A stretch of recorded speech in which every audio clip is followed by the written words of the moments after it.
সিউড়ি বিদ্যাসাগর কলেজের পর এবার মুর্শিদাবাদে পশ্চিমবঙ্গের কলেজ ক্যাজুয়াল এমপ্লয়ি সমিতির পক্ষ থেকে মুর্শিদাবাদের লালবাগ সুভাষচন্দ্র বোস স্যানিটারি কলেজের সামনে অনশন কর্মসূচিতে বসেছেন মুর্শিদাবাদের বিভিন্ন কলেজের অস্থায়ী কর্মচারীরা। তাদের দাবি তাদের স্থায়ীকরণ করতে হবে।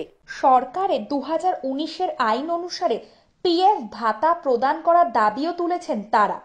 মুর্শিদাবাদ জেলা কমিটির সভাপতি আলী হোসেন বলেছেন, আমরা সবসময় কলেজে স্থায়ী কর্মীদের সঙ্গে কাঁধে কাঁধ মিলিয়ে কাজ করি, এমনকি ছুটির দিনেও আমাদের কলেজ আসতে হয়।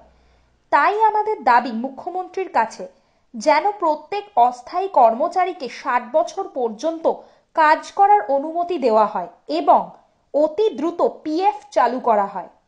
আমাদের দাবি যদি না মানা হয় তাহলে আমরা ভবিষ্যতে এর থেকেও বড় অনশন মঞ্চে বসব। পশ্চিমবঙ্গ রাজ্য কমিটির সভাপতি বলেন, যতদিন না আমাদের দাবি মানা হবে ততদিন আমরা এই অনশন চালিয়েই যাব। আমাদের এই অনশন মঞ্চের কারণ হলো আমরা এই পশ্চিমবঙ্গের কলেজগুলোতে কর্মরত আমরা অস্থায়ী কর্মচারী।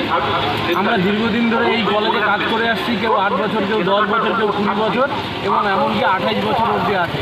কিন্তু আমরা এই সরকারকে আমরা বারংবার জানিয়েছি আমাদের দাবি দেওয়ার কথা, সেই দাবি দেওয়া আজ অবধি আমাদের পূরণ হয়নি।